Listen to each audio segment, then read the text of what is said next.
6 राज्यों में एसआईआर की समय सीमा बढ़ाई गई है। एसआईआर के लिए अब 14 दिन की समय सीमा बढ़ाई गई है। 14 दिन के लिए एसआईआर की समय सीमा बढ़ाई गई है और ये निर्णय चुनाव आयोग ने लिया है। अब से 14 दिन के लिए एसआईआर की सीमा बढ़ा दी गई है, अवधि बढ़ाई गई है। ये 6 राज्यों में इस तारीख को आगे किया गया है।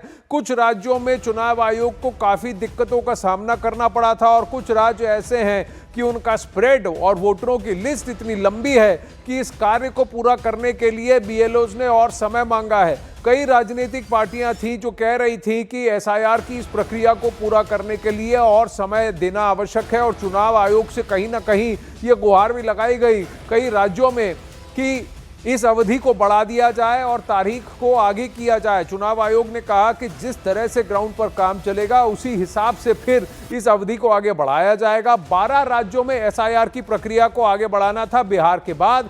इसमें से ये 6 मुख्य राज्य हैं। नीरज इस वक्त हमारे साथ जुड़ रहे हैं। नीरज, ये कौन से 6 राज्य हैं और कब तक ये अवधि बढ़ाई गई है? उत्तर प्रदेश में बताया जा रहा है कि अब ये अवधि बढ़कर 31 दिसंबर तक हो चुकी है। एमपी, गुजरात और बंगाल में भी तारीख को आगे बढ़ाया गया है। आनंद, देखिए, यूपी में 15 दिनों के लिए बढ़ाई गई है क्योंकि 26 तारीख तक यूपी में बढ़ा दी गई है। जो इन्यूमरेशन फॉर्म भरने की अवधि थी उसे 15 दिनों के लिए बढ़ा दिया गया है। तमिलनाडु, गुजरात, मध्य प्रदेश, छत्तीसगढ़ और अंडमान निकोबार में एसआईआर की अवधि बढ़ाई गई है। आपने पूछा कि इन राज्यों में कितने दिनों के लिए बढ़ाई गई है।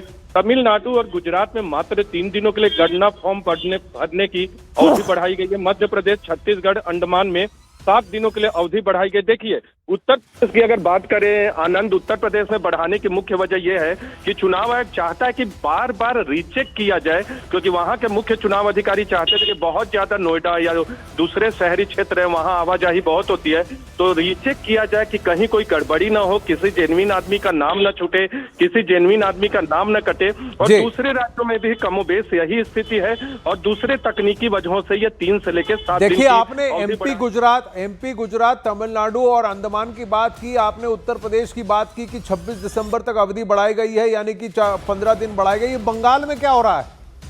देखिए, बंगाल में सारी चीजें जो हमें जानकारी मिली, आपका एक जायज सवाल है क्योंकि बंगाल को लेकर एसआईआर बहुत सुर्खियों में रहा है और वहां अगले साल विधानसभा चुनाव भी होने। बंगाल में जो चुनाव आयोग ने पहले से ही बहुत ज्यादा व्यवस्था कर रखी थी, कई ऑब्जर्वर पहले से नियुक्त किए थे क्योंकि वहां से बहुत सारी शिकायतें आई थी, इसलिए वहां का काम वहां के मुख्य चुनाव अधिकारी के मुताबिक वक्त पे चल रहा है, इसलिए वहां इन्यूमरेशन फॉर्म बढ़ने की अवधि नहीं बढ़ाई गई है।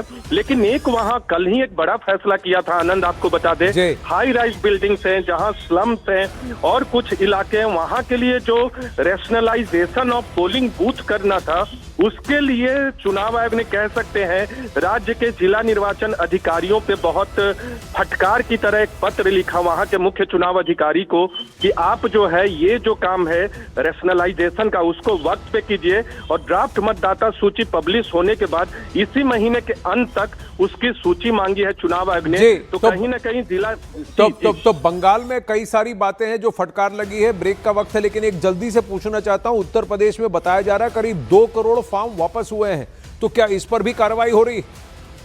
देखिए, 2 जमा नहीं हुए हैं 2 करोड़ फॉर्म। 2 करोड़ फॉर्म जमा न होने की उन्हीं सब चीजों को चेक करने के लिए आनंद की क्यों ये फॉर्म जमा नहीं हुए, जेन्युइन है कि नहीं, कहीं सही आदमी का नाम न कट जाए या गलत आदमी का नाम न जुड़ जाए, इन तमाम चीजों को चेक करने के लिए चुनाव आयोग की तरफ से 15 दिन बढ़ाने का फैसला किया गया है ताकि एसआईआर में कोई भी कमी न रहे और जो भी कमियां हो उनके कम होने की उम्मीदें इन 15 दिनों में बढ़ेंगी। जी, धन्यवाद नीरज।